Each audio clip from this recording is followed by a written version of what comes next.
Welcome करता हूं आप सभी को यूट्यूब चैनल नर्सिंग ज्ञान में। और आज का वीडियो है बहुत ही शानदार। तो चाइल्ड हेल्थ नर्सिंग के आज का यह चौथा सब्जेक्ट का आपका प्रश्न देखने को मिलेगा, क्योंकि आप लोग जानते हैं कि आपके एग्ज़ाम में भी 4 पेपर होते हैं। तो आज है गुरुवार और ऐसे में आज जो है ये सप्ताह का चौथा दिन है, तो हमारा पेपर भी चौथा होने वाला है। मीन्स क्वेश्चन भी हमारा सब्जेक्ट भी चौथा आज होने वाला है। इसके बाद जो बाकी के 2 दिन रहेंगे वहाँ पे हम लोग मिक्स क्वेश्चन 2-2 सब्जेक्ट के एक-एक प्रश्न देखेंगे, ताकि ज़्यादा से ज़्यादा प्रश्न कवर हो जाए और जल्दी से जल्दी सिलेबस भी समाप्त होए और आप लोग को दिक्कत ना हो। ठीक है, देखिए मैं बार बार कहता हूँ, आप किसी भी स्टेट से हैं, मैं जितना आपको पढ़ा रहा हूँ इतना आप पढ़ते चलिए। अगर इतना आप पढ़ेंगे तो आपको भविष्य में एग्ज़ाम में कोई दिक्कत नहीं होने वाले हैं। ठीक है, मेहनत तो मेरे डियर आपको 50% मेहनत आपको खुद करना पड़ेगा, बाकी 50% मेहनत मैं आपके लिए कर रहा हूँ। तो इस चीज़ को आप लोग को ध्यान में रखकर चलना पड़ेगा। ओके, चलिए फ़िलहाल यहाँ पे शुरू करते हैं। पहला प्रश्न है आपके सामने में, देखिए यह यूनिट नंबर 2 ही चल रहा है, वृद्धि और विकास। यूनिट नंबर 2 बड़ा है और आपको ध्यान देना है। अभी इसका 1-2 वीडियो और आएगा यूनिट नंबर 2 का। फिलहाल चलिए आज जो है हम 3 क्वेश्चंस लेकर आए हैं, छोटे छोटे क्वेश्चन हैं।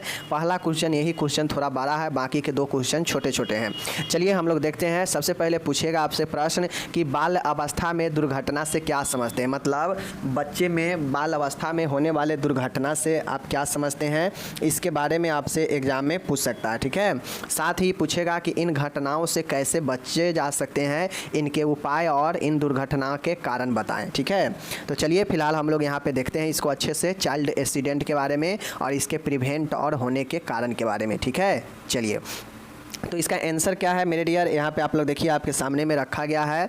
कहता है दुर्घटना, चाइल्ड मतलब बाल अवस्था या चिल्ड्रन एक्सीडेंट क्या होता है। तो मेरे डियर दुर्घटना कभी कभी मृत्यु का भी कारण बन सकती है, और बिल्कुल सही बातें हैं। चाहे वह कोई भी दुर्घटना हो, वह दुर्घटना चाहे कोई भी हो, लेकिन दुर्घटना होने से कभी कभी जो है मृत्यु का कारण भी बन सकता है। ये बातें समझना चाहिए। इसीलिए चोट के कारण एवं उसके प्रभाव व प्रकार का प्रत्यक्ष संबंध बालक की वृद्धि एवं विकास पर पड़ता है। और ये जो दुर्घटना होता है, अब ये दुर्घटना चोट से हो सकता है या फिर किसी भी चीज़ के इफ़ेक्ट से, या दुर्घटना किसी भी प्रकार का हो, यह बच्चे के डायरेक्ट जो है उसको वृद्धि और विकास को प्रभावित करता है। जैसे बच्चा जो है बेड पर सो रहा है और अचानक से नीचे उतरने की कोशिश किया और गिर गया, तो गिरने से हो सकता है मान गए उसको पैर फ्रैक्चर हो गया, और पैर फ्रैक्चर इस प्रकार से हो गया कि उसको जो है ज़िंदगी भर विकलांग बना रहेगा। कभी कभी ऐसा भी फ्रैक्चर होता है जिसके कारण व्यक्ति पूर्ण जीवन भर के लिए विकलांगता हो जाता है, डिजेबिलिटी हो जाता है।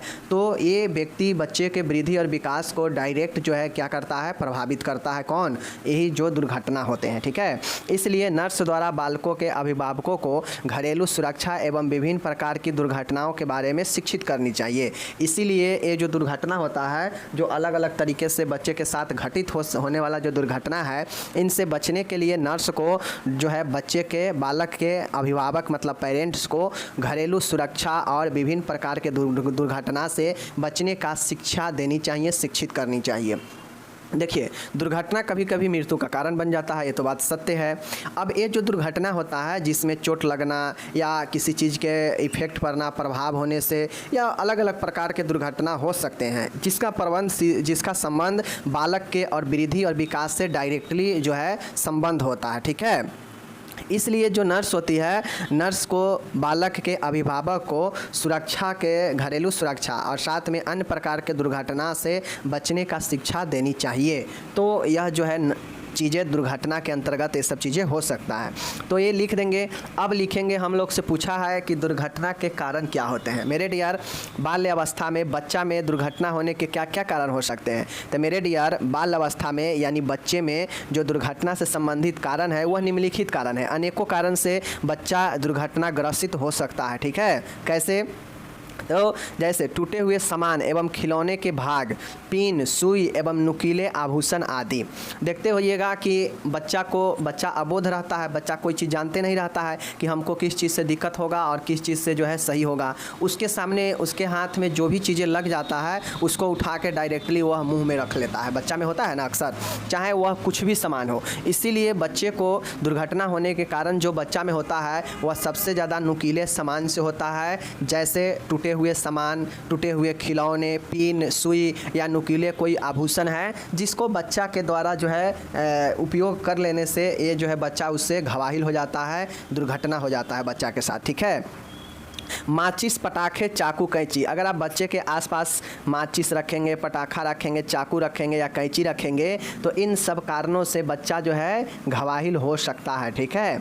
चलिए नेक्स्ट है, घर में विभिन्न प्रकार की दवाइयाँ जैसे पॉइजनिंग दवाइयाँ, चूहे मारने की, कॉकरोच मारने की और विषाक्तता पौधे आदि के लिए जो दवाइयाँ होता है उस दवाइयाँ से भी जो है बच्चे के अंदर दुर्घटना होने का खतरा रहता है। तो घर में विभिन्न प्रकार के दवाइयाँ और विभिन्न प्रकार के जो विष होते हैं, पॉइजन होते हैं, वह घटना के कारण बन सकते हैं। क्योंकि देखते होइएगा कि अक्सर एक खबर में आता है कि आसपास के कुर्सी पर रखे, घर में किसी कोन पर रखे हुए चूहा मारने की दवाई या पॉइजन या कुछ भी बच्चे के द्वारा उपयोग कर लिया गया और बच्चे का हालत अभी गंभीर है। तो ये चीज़ें अक्सर होता है कि अगर मान गए गांव में या कहीं भी जहां पे बच्चा के ध्यान नहीं रखा गया और अब कुछ विषैले सामान को या दवाइयाँ को कहीं रख दिया गया इधर उधर घर में, तो बच्चा जो चलने वाला है, जो लुढ़कने वाला है, वह उसके पास जाकर और उसे अपने हाथ में इस्तेमाल करके मुँह में ले लेगा और उससे बच्चा दुर्घटना ग्रसित हो जाएगा। तो इन सब चीज़ों से भी बच्चे होने के कारण रहता है दुर्घटना का। ठीक है।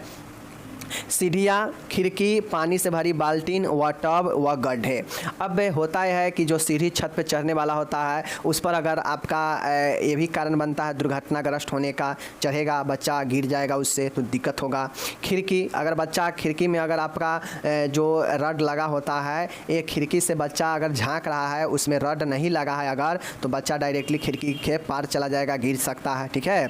पानी से भरे बाल्टीन, अगर बाल्टीन में पानी भरा हुआ है और बच्चे पर अगर ख्याल नहीं रखा जाए तो क्या होगा, एक टब जो पानी से भरा हुआ बाल्टीन है इसमें बच्चा जो है गिर सकता है। ठीक है। नेक्स्ट है टब, पानी से भरे टब व पानी से भरे गड्ढे। अब आसपास के जो गड्ढे होते हैं उसको बिल्कुल पानी से भर कर नहीं रखनी चाहिए या फिर कम गड्ढा रखनी चाहिए या फिर उसके पास बच्चे को जाने ही नहीं देना चाहिए, क्योंकि पानी से भरे टब और गड्ढा इस समय भी बच्चे कभी कभी गिरने से उनको दुर्घटनाग्रस्त और मौत का कारण हो सकता है। ठीक है। छोटी वस्तुएं जिन्हें बच्चा निकल सकता है, कुछ ऐसे वस्तुएं जैसे सिक्का होता है ना पैसे का, तो वो सिक्का अगर आप रखते हैं तो बच्चा उसको निगल सकता है। ठीक है। ऐसे ही कुछ ऐसे छोटे छोटे वस्तुएं की कंक्रीट वगैरह इसके आसपास होने से बच्चा इन सब चीज़ को निगल कर अपने आप को दुर्घटनाग्रस्त कर सकता है। ठीक है। तो ये सारे कारण मैंने बताया कि ये सब कारण से बच्चे को दुर्घटना होता है। ठीक है। जैसे घर में पड़ा दवाइयाँ, विष, सीढ़ी, ठीक है, पानी से भरे बाल्टीन, पानी से भरे जो है टब, पानी से भरे गड्ढे। ठीक है। उसी प्रकार से माचिस से, ज्वलनशील पदार्थों से, ठीक है, बच्चे को दुर्घटनाग्रस्त हो सकता है। साथ में नुकीले पदार्थ से हो सकता है, छोटी आभूषण से हो सकता है, साथ में कुछ ऐसे चीज़ें हैं जो छोटी हो तो उसको बच्चा आराम से निकल सकता है तो उससे भी दुर्घटना हो सकता है। तो ये सब दुर्घटना के कारण है जो कि मैंने आपको बता दिया।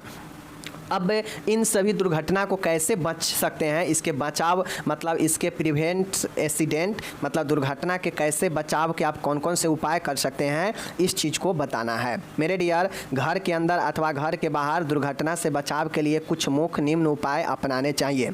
अब आपके घर में अगर छोटे से बच्चे हैं, चाहे वो बच्चा साल भर का हो, 2 साल का हो, 3 साल का हो, 4 साल का हो, तो ये सब बच्चे ही हैं। तो ऐसे में इन बच्चों को दुर्घटना से अगर आपको बचाना है घर के अंदर और घर के बाहर, तो कुछ चीज़ें अपनानी चाहिए और इस चीज़ को अपनाकर आप दुर्घटना से बच सकते हैं। जैसे इलेक्ट्रिक एप्लियंस। अब कुछ ऐसे होते हैं घर, समझ गए, जहाँ पे बिजली के खंभे होते हैं और वहाँ पे जो तार होते हैं नंगे लोग छोड़ देते हैं। तो अगर आपको बच्चे को इलेक्ट्रिक से बचाना है तो आपको बिजली के जो भी उपकरण है उसको बिल्कुल क्या करनी चाहिए, बच्चे से दूर रखनी चाहिए और हमेशा जो है उसके पहुँच के दूर रखना चाहिए। और उससे इलेक्ट्रिक के जो भी लाइट है उस पर बिल्कुल एक परत चढ़ा होना चाहिए, नंगा नहीं रखना चाहिए। तो इस तरीके से आप विद्युत उपकरण से बच्चे को बचाव कर सकते हैं। क्यों? क्योंकि हर एक घर में आजकल बिजली के सामान है, बिजली के उपकरण है जिसको बच्चे छूने पर उसको खतरा हो सकता है। ठीक है। दूसरे है नहाने का टब। अब होता यह है कि अक्सर जो नहाने का टब होता है उसमें लोग नहाते हैं और पानी भर के छोड़ देते हैं। तो अगर बच्चा आपके घर में है तो वह बच्चा खेलते खेलते टब के पास जाएगा और टब में हाथ मारेगा, बस बच्चा का हाथ वो टब के अंदर जाएगा और बच्चा बैलेंस खो देगा और उस टब के अंदर बच्चा जो है चला जाएगा। तो इससे होगा क्या कि बच्चा ना आपको बोल सकता है, ना कुछ कर सकता सकता है, पानी के अंदर जाएगा, उसका दम फूलेगा, दम घुटेगा और डेथ भी हो सकता है। तो इस कारण से नहाने के टब को हमेशा जो है क्या करनी चाहिए, खाली रखने चाहिए, पानी भर के नहीं रखना चाहिए, या फिर बच्चे को उस टब से दूर रखना चाहिए, ठीक है। और जो बच में नहाने का जो टब है उसमें अगर आप बच्चे को नहाते हैं तो टब को जो है क्या करना चाहिए, फिसलन रहित बनाना चाहिए ताकि बच्चे उसमें फिसल कर गिर ना पाए, ठीक। तो नहाने का टब मैंने बता दिया। अब तीसरा पॉइंट है मेडिसिन्स, दवाइयाँ। अब बहुत सारे ऐसे दवाइयाँ हैं जो लोग यूज करते हैं और घर में इधर उधर रख देते हैं, बच्चे के पहुँच के नज़दीक रख देते हैं, लेकिन ऐसा नहीं करनी चाहिए। जो भी दवाइयाँ हैं जो सियाने के लिए है या फिर कुछ ऐसे विषैले पदार्थ है जो उन्हीं के चूहा वगैरह कॉकरोच वगैरह मारने का या खेत में छिड़काव करने के लिए आप रखें घर में, तो बच्चे से बिल्कुल पहुँच से दूर रखना चाहिए, बच्चे को छूने नहीं देना चाहिए, वरना इससे बच्चे को दुर्घटना हो सकता है, साइड इफ़ेक्ट भी हो सकता है, समझ गए।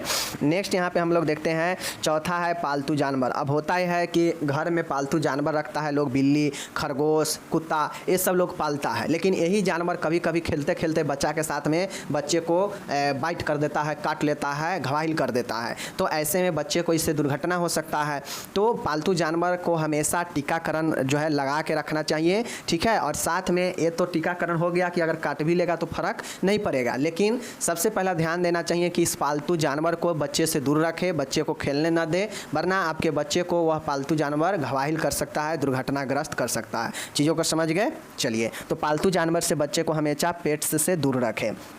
पाँचवा है क्रीब। क्रीब मतलब होता है पालना। अब पालना मतलब होता है कि इसमें आपको बेड भी आ जाएगा और आपके पालना भी आ जाएगा, जिसमें बच्चे को रखकर झुलाया नहीं जाता है, वही पालना होता है। और बेड की भी बात किया जाए तो देखते होइएगा कि अक्सर बच्चा जो रुकने वाला होता है, मतलब लूढ़कने वाला, या फिर वो सही से नहीं चल पा रहा है या चल भी रहा है तो वह बेड चूँकि ऊँचा होता है तो उससे उतर नहीं सकता है सही से, तो कभी कभी उस बेड से गिर जाता है। तो पालना जो होनी चाहिए जिससे बच्चा आसानी से क्या होनी चाहिए, रह सके और उसके ऊपर से बच्चा जो है गिर ना सके, ऐसा पालना के चारों साइड से जो है ऊंचाई का दीवार लगाना चाहिए, दीवार लगा के रखना चाहिए ताकि बच्चा पलने से गिर ना सके, ठीक है। छठा है नहाने की पानी, बाथ वाटर। अब जो नहाने की पानी होती है बच्चे को, वह क्या होना चाहिए, ना ज़्यादा गर्म होना चाहिए ना ठंडा होना चाहिए, क्योंकि मानिए कि बहुत ज़्यादा गर्म पानी है, उससे हम बच्चे को नहा देंगे तो बच्चा का शरीर बहुत ज़्यादा सेंसिटिव होता है, स्किन बहुत ज़्यादा सेंसिटिव होता है, रिएक्ट करने लगता है जल्दी किसी चीज़ से।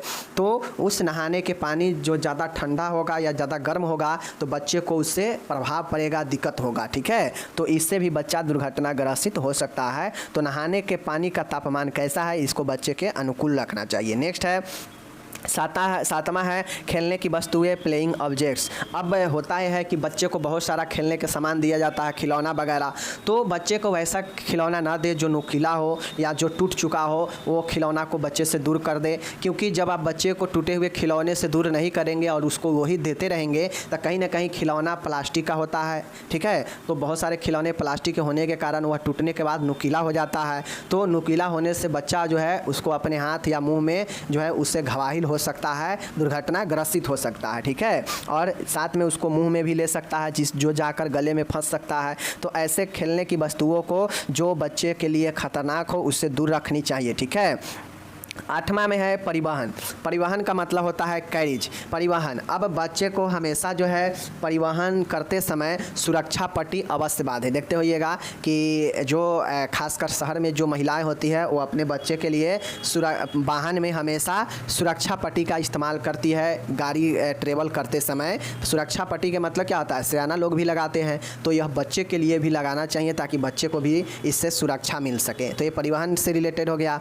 उसी प्रकार से 9वां पॉइंट है आपके तकिए। अब जो बच्चे होते हैं जो बहुत छोटे होते हैं, 1 वर्ष से जो उम्र के पहले के जो बच्चे होते हैं उसके तकिया का प्रयोग नहीं करना चाहिए, ठीक है। नर्म बिल्कुल सॉफ्ट जो है कम से कम 1 से 1.5 इंच का ही जो है हम कपड़े का उपयोग करते हैं बच्चे के सर के नीचे, तकिया का उपयोग नहीं करते हैं, क्योंकि तकिया जो है बहुत ज़्यादा नर्म होता है और वह बच्चे के लिए अत्यधिक खतरनाक हो सकता है। तो इस हिसाब से बच्चे को तकिए का उपयोग नहीं करना चाहिए, खासकर जो 1 वर्ष से कम उम्र के बच्चे हो, क्योंकि जो नर्म तकिया होता है बच्चों के लिए अत्यधिक खतरनाक होता है। तो शुरू में स्टार्टिंग में क्या करते हैं कि 1 से 1.5 इंच का जो है हम लोग क्या करते हैं कि पतला सा चादर 1 से 1.5 इंच का बच्चे के सर के नीचे रखते हैं, तकिया नहीं रखते हैं। ठीक है, तो इस प्रकार से 9 पॉइंट है। 10वां पॉइंट आप लोग को लिखना हो तो 10वां पॉइंट ये रख लीजिएगा कि छोटे छोटे वस्तुओं को बच्चे से दूर रखना चाहिए। चूँकि पैसे वगैरह हो गया या छोटे कंक्रीट वगैरह हो गया, तो इसको जो है बच्चे को, या गोली वगैरह होता है तो उससे उसको बच्चे निगल सकता है और उसको जाकर पेट में या आंत में फंस सकता है या गले में भी फंस सकता है। तो छोटे वस्तुओं को बच्चे से दूर रखना चाहिए। ठीक है, तो इस प्रकार से 9-10 पॉइंट आप बच्चे के बचाव के लिए लिख दीजिएगा, आपको यह बिल्कुल आसान हो गया। ठीक है, तो मैं बाल अवस्था के दुर्घटना और उनसे होने वाले बचाव और कारण को मैंने बता दिया। अगर आपसे एग्जाम में 5 नंबर में पूछेगा तो इस सारे चीज़ को लिख दीजिएगा। ठीक है, चलिए अब हम नेक्स्ट क्वेश्चन पर चलते हैं। यहाँ पे इंग्लिश इसका दिया गया है, एकदम आसान तरीके से इंग्लिश दिए गए हैं सभी का, तो आप इंग्लिश वाले अच्छे से इंग्लिश में इसको पढ़िएगा, ध्यान दीजिएगा। PDF आपको डिस्क्रिप्शन में मिल जाएगा, टेंशन नहीं लीजिएगा। ठीक है, चलिए नेक्स्ट क्वेश्चन पर चलते हैं। चलिए नेक्स्ट क्वेश्चन है हमारे सामने, अंडर 5 क्लिनिक के बारे में बताना है। अंडर 5 क्लिनिक, अब देखिए अंडर 5 क्लिनिक फर्स्ट ईयर में भी पढ़ना है, अंडर 5 क्लिनिक आपके आगे 3rd ईयर में भी पढ़ना है, और यहाँ चाइल्ड हेल्थ नर्सिंग में 2nd ईयर में भी पढ़ना है, और सभी जगह पूछता भी है। ऐसा नहीं है कि किसी एक साल ही पूछता है, सभी ईयर्स में अंडर 5 क्वेश्चंस पूछते हैं। देखिए 10 क्वेश्चन ऐसे क्वेश्चन आपको मिलेंगे जो फर्स्ट ईयर में भी पढ़ना है, 2nd ईयर में भी पढ़ना है, 3rd ईयर में भी पढ़ना है, कॉमन है, और यह 10 क्वेश्चन अपने आप में महत्वपूर्ण भी है। ठीक है, तो इस चीज़ को आप लोग को जब आप जाइएगा 3rd ईयर में तो पता चल जाएगा कि फर्स्ट ईयर में मैंने क्या पढ़ा, 3rd ईयर में क्या पढ़े, और 2nd ईयर में क्या पढ़े, और अब 3rd ईयर में क्या पढ़ना है। तो आप लोग समझ जाएंगे कि कौन कौन से क्वेश्चन तीनों ईयर में कॉमन है। ठीक है, बाकी चलिए अभी हम लोग अंडर 5 क्लिनिक के बारे में अच्छे से देखेंगे, समझते हैं। आपको नाम से ही स्पष्ट होगा अंडर 5 क्लिनिक। अंडर 5 क्लिनिक जो होता है वह 5 वर्ष तक के बच्चों को देखभाल से संबंधित होता है। नाम से ही स्पष्ट है अंडर 5 क्लिनिक, मतलब 5 वर्ष तक या उससे कम उम्र के बच्चों के देखभाल से संबंधित यह क्लिनिक है। ठीक है, इस क्लिनिक के द्वारा 5 वर्ष तक के बच्चों को नैदानिक, उपचारात्मक और रक्षात्मक प्रकार की स्वास्थ्य सेवा प्रदान किया जाता है। नैदानिक मतलब होता है थेरेप्यूटिक, समझ गए, डायग्नोस्टिक, थेरेप्यूटिक और प्रिवेंटिव, ये 3 प्रकार के जो है स्वास्थ्य सेवाएं प्रदान किया जाता है, और इसी तीनों प्रकार में सभी चीज़ें आ जाता है, चाहे वो नैदानिक हो, उपचारात्मक हो या रक्षात्मक हो, ये तीनों प्रकार में ही सब चीज़ आ जाता है। और यही जो है आपके 5 वर्ष के क्लिनिक के बच्चों को जो है ये सब किया जाता है। नेक्स्ट है 5 वर्ष तक के बच्चे निर्बल समूह के माने जाते हैं। अब जाहिर सी बात है 5 वर्ष तक के जो बच्चा होता है उसमें कोई मजबूती होता है, नहीं होता है, उसका सब चीज़ कोमल कोमल होता है, हड्डी भी कोमल होता है। तो वही कहता है कि जो 5 वर्ष तक के बच्चे होते हैं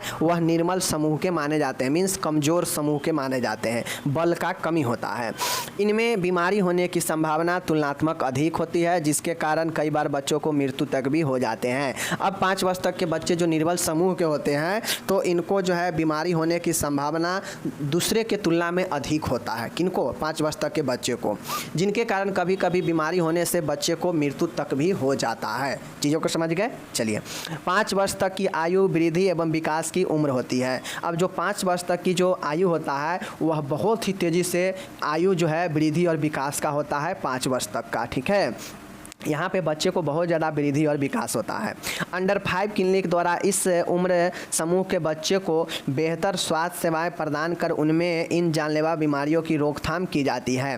और जो भी जानलेवा बीमारी है जो बच्चे में बहुत ज़्यादा होता है और उससे उसका मृत्यु होने का खतरा रहता है, तो इन बीमारियों को जो इन समूह में है जो जानलेवा हो सकता है, इसको बच्चे को इस अंडर 5 क्लिनिक के द्वारा बेहतर उपचार करके, बेहतर स्वास्थ्य सेवा प्रदान करके इन जानलेवा बीमारियों से रोकथाम की जाती है। ठीक है, तथा अंडर 5 क्लिनिक जो है बच्चों को उचित शारीरिक और मानसिक विकास में सहायक है। अब जो 5 वर्ष तक के जो क्लिनिक का जो होता है, यह 5 वर्ष तक के बच्चे को उचित शारीरिक और मानसिक दोनों विकास में सहायता करता है। ठीक है, अंडर 5 क्लिनिक को एक त्रिकोण चिन्ह से प्रदर्शित करते हैं। याद रखिएगा, एक अंडर 5 क्लिनिक होता है ना, उसको त्रिकोण चिन्ह से हम लोग प्रदर्शित करते हैं। अंडर 5 क्लिनिकों द्वारा निम्न स्वास्थ्य सेवाएं प्रदान किए जाते हैं। मेरे डियर, आपको ध्यान में रखना है कि अंडर 5 क्लिनिक होता क्या है। तो मैंने आपको जो बताया उसको कहानी में लिख देना है कि अंडर 5 क्लिनिक 5 वर्ष तक के बच्चे को देखभाल से संबंधित है। 5 वर्ष तक के जो बच्चे होते हैं निर्बल समूह के होते हैं, इसलिए इनको जो है निदानात्मक, उपचारात्मक और सुरक्षात्मक देखभाल जो है इस 5 वर्ष के अंडर 5 क्लिनिक के जरिए दिया जाता है। अब चूँकि जो 5 वर्ष तक के बच्चे होते हैं उनमें काफ़ी ज़्यादा वृद्धि और विकास का समय होता है, इसलिए जो है उनको ये देखभाल आवश्यक होता है इस समय। और साथ में जो 5 वर्ष तक के बच्चे होते हैं उनमें बहुत ज़्यादा बीमारी होने की संभावना भी रहता है, इसलिए जो जानलेवा बीमारी होता है उससे बचाने के लिए अंडर 5 क्लिनिक के द्वारा स्वास्थ्य सेवा प्रदान किया जाता है। साथ में अंडर 5 क्लिनिक के द्वारा जो है बच्चे को शारीरिक और मानसिक विकास में भी सहायता किया जाता है। अंडर 5 क्लिनिक का जो साइन होता है वह त्रिकोण होता है, ट्रायंगल होता है। और अंडर 5 क्लिनिक में निम्न सेवाएं प्रदान किए जाते हैं। कौन कौन सेवा है यहाँ पे आपको इंग्लिश में दिया गया है, पहले इंग्लिश वाले देख लीजिए, तब चलिए अब हम लोग त्रिकोण को यहाँ पे देखते हैं। मेरे डियर, सबसे पहले आपको एक चीज़ ध्यान में देना पड़ेगा, इस बार अंडर 5 क्लिनिक जो है एमपी में चाइल्ड हेल्थ नर्सिंग में पूछा गया था 5 नंबर में। तो अंडर 5 क्लिनिक में होता क्या है देख लीजिए। सबसे पहले आप एक जो है ट्रायंगल बनाएंगे इस शेप में, ठीक है। अब इस ट्रायंगल के अंदर भी एक आपको जो है उल्टा इसके ट्रायंगल छोटा सा बनाना पड़ेगा। ये हो गया। अब जो छोटा सा ट्रायंगल है ना, इसमें आपको परिवार नियोजन लिखना है। जो उल्टा छोटा सा ट्रायंगल है बड़े ट्रायंगल के अंदर, उसके में एक परिवार नियोजन लिखना है। यह एक सेवा होता है, ठीक है। चलिए, ये परिवार नियोजन हो गया बिचला।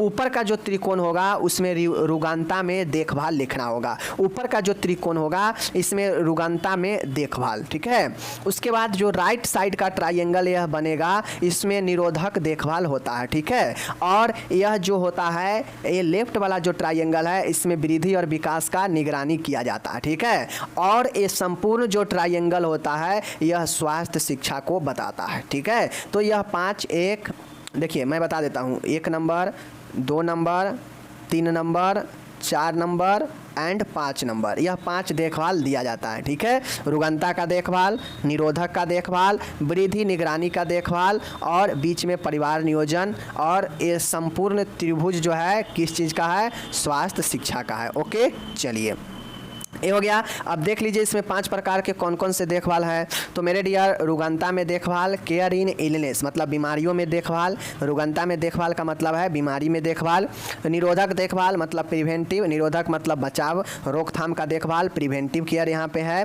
वृद्धि मॉनिटर करना मतलब ग्रोथ मॉनिटर, वृद्धि का जो है निगरानी करना। परिवार नियोजन सेवाएं, family planning service and health service, health education, या आपके 5वां पॉइंट है। तो इस प्रकार से ये 5 पॉइंट आपको यहाँ भी सीरियल दे दिया गया है कि किसके बाद कौन सा है। तो रुगनता का नंबर 1 है, ठीक है। निरोधक का नंबर 2 है, वृद्धि मॉनिटर का नंबर 3 है, और बीच वाला जो है वह 4थे नंबर पर है, और बाहर वाला जो है 5 नंबर पर है, जो कि आपको यहाँ पे। और यही 5 सेवाएं जो है अंडर 5 क्लिनिक में दिया जाता है, ठीक है, समझ गए। चलिए अब एक क्वेश्चन यहाँ पे बनते हैं, टॉयलेट ट्रेनिंग किसे कहते हैं। टॉयलेट ट्रेनिंग बताइए। 5 नंबर में यह भी VVI बनता है इस बार के लिए। टॉयलेट ट्रेनिंग आप सभी से पूछ सकता है, ठीक है। चलिए टॉयलेट ट्रेनिंग के बारे में सीखते हैं। मेरे डियर, टॉयलेट ट्रेनिंग क्या होता है, नाम से ही स्पष्ट है, बच्चे को टॉयलेट का ट्रेनिंग देना ही टॉयलेट ट्रेनिंग है। अब टॉयलेट के ट्रेनिंग में होता क्या है देख लीजिए। बच्चे को टॉयलेट के स्वयं प्रयोग करने तक मूत्र त्याग, यूरिनेशन व मल त्याग, डिफिकेशन पर नियंत्रण करना सिखाना टॉयलेट ट्रेनिंग कहलाता है। मेरे डियर, बच्चे को टॉयलेट जो है स्वयं से प्रयोग करने तक, मतलब बच्चा जब टॉयलेट स्वयं न करने लगे तो मूत्र त्याग, मल त्याग, इस पर नियंत्रण करना जो है सिखाना ही टॉयलेट ट्रेनिंग कहलाता है, ठीक है। मतलब बच्चे जब तक खुद से नहीं यह त्याग कर रहे हैं, चाहे वो यूरिन त्याग हो, मूत्र त्याग हो या मल त्याग हो, जब तक खुद से कंट्रोल नहीं कर रहे हैं, जब से खुद से त्याग नहीं कर रहे हैं, और उतना तक जो ट्रेनिंग दिया जाता है, सिखाया जाता है मूत्र त्याग और मल त्याग का, और यही ट्रेनिंग जो है टॉयलेट ट्रेनिंग कहलाता है, ठीक है। चलिए यहाँ पे इंग्लिश दिया गया है, देख लीजिए। अब यहाँ पे नेक्स्ट वाला है, इसी में कुछ चीज़ें और है, देख लीजिए। मूत्र त्याग पर नियंत्रण, सेंसरी एंड मोटर कंट्रोल बालक के विकास पर निर्भर करता है। देखते होइएगा कि कभी कभी बच्चा 5-6 साल का हो जाता है तो यो बेडे पर मूत्र त्याग कर देता है, बेडे पर जो है पैखाना कर देता है। तो ऐसा क्यों होता है, उसके वृद्धि और विकास के कारण। तो यही कहा गया है कि मूत्र त्याग, मल मूत्र त्याग, नियंत्रण, मल मूत्र पर नियंत्रण जो है यह बालक के विकास पर निर्भर करता है कि बालक का मानसिक और शारीरिक विकास कैसा हुआ है। अगर मेंटली अच्छा से विकास हुआ है, एज के हिसाब से विकास हुआ है, तो वह नॉर्मली जो है धीरे धीरे खुद से जो है मल मूत्र पर नियंत्रण करने लगेगा। और जब मल मूत्र लगेगा तो रोएगा, चिल्लाएगा, या बोलने वाला होगा तो बोलेगा। लेकिन जिसका मानसिक तौर पे वह विकास सही से नहीं हुआ है तो बोलने वाला भी बच्चा जो है नहीं बोलता है और बेड पर ही और जो है मूत्र और मल त्याग कर देता है। तो यह कहीं ना कहीं उसके नियंत्रण जो है विकास पर निर्भर करता है। ठीक है, नॉर्मली 18 यानी 1.5 से लेकर 2 साल की उम्र के बाद जो है गुद्दा छिद्र मतलब एनल स्फिंक्टर में स्थित जो तंत्रिका है तंतु पूरी तरह से विकसित हो पाते हैं। मतलब कह रहा है कि 1.5 से 2 साल में जब बच्चा जाता है ना, तब जाके ही जो एनल स्फिंक्टर होता है, जो गुद्दा छिद्र का जो अवरोधनी होता है, जो व्यक्ति के मल को रोक कर रखता है, वही जो है क्या होता है, उसका जो मसल्स होता है, जो वहाँ पे जो तरीका होता है, वह 1.5 से 2 साल के उम्र में क्या होता है, पूर्ण तरीका से विकसित हो पाता है। अर्थात 18 से 24 माह के बीच ही बच्चे में गुद्दा तथा मूत्र अवरोधनी पेशियों पर स्वयं का नियंत्रण जो है स्थापित हो पाता है। देखिए, पेशीय तंत्रिका का मतलब होता है कि जहाँ जहाँ छिद्र है और वो छिद्र पर एक आपका लेयर लगा होता है, वह बंद करके रखता है और जब ज़रूरत पड़ता है तब आपके अनुसार खुलता है। मतलब आपका कंट्रोल उस पर है। जैसे समझिए आपको पैखाना यानी मल बहुत तेज़ी से लगा हुआ है और आप कहीं जो है ऐसे जगह पर बैठे हैं जहाँ पे कोई उपाय नहीं है, या तो छोड़कर जाना पड़ेगा या कहीं दूर जाना पड़ेगा। तो मान गए अगर दूर जाना है मल त्यागने तो तब तक आपको अड़ना पड़ेगा। तो अगर आपका जो तंत्रिका है, वहाँ का जो पेशी है गुद्दा छिद्र का, वह अगर उस पर कंट्रोल आपका नहीं होगा मजबूती के साथ में, तो क्या होगा, आपका उस पर से नियंत्रण खत्म हो जाएगा। और जैसे ही नियंत्रण खत्म होगा तो ऑटोमेटिक बैठे बैठे मल निकल जाएगा। ठीक है ना। बूढ़ा आदमी को यही ना होता है कि जो पेशी होता है मल छिद्र का, जो स्फिंक्टर होता है, उस पर कंट्रोल खत्म हो जाता है। उस पर जो पेशीय तानेता होता है, जो तंत्रिका वहाँ के होता है, नर्व जो होता है, उस पर से कंट्रोल जो है ख़त्म हो जाता है और बूढ़े व्यक्ति को बेड पर ही मल मूत्र होने लगता है। ऐसा होता है। उसी प्रकार से बच्चे में भी होता है। बच्चा में 18 माह से लेकर 24 माह के बीच में जो गुद्दा छिद्र का जो स्फिंक्टर है, जो अवरोधनी है, या फिर जो मूत्र का जो अवरोधनी है, जो इंस्पेक्टर है, वह उस पर जो है कंट्रोल हो पाता है, उसका विकास हो पाता है और उसके स्वयं का नियंत्रण जो है उस तंत्रिका मसल्स पेशी पर हो पाता है, जिसके कारण वह पैखाना या मल मूत्र को रोक पाता है और अपने हिसाब से त्याग कर पाता है। कब? जब उसको खुद का नियंत्रण होता है तब ना। तो जब तक नियंत्रण नहीं होता है उसके खुद पर, तब तक जो ट्रेनिंग कराया जाता है, जो सिखाया जाता है, वही जो है टॉयलेट ट्रेनिंग कहलाता है। तो ये सब चीज़ को आप लोग लिख दीजिएगा, आपके लिए बेहतर तरीक़ा से समझा दिया गया है। ओके, यहाँ पे इंग्लिश में दिया गया है, देख लीजिए। आप लोग इसको इंग्लिश में अच्छे से लिख दीजिएगा। पीडीएफ आपको डिस्क्रिप्शन में मिल जाएगा। पीडीएफ को आप लोग डाउनलोड करके अच्छे से पढ़िएगा। ठीक है, मिलेंगे अगले वीडियो में। अपना ख्याल रखिए। धन्यवाद।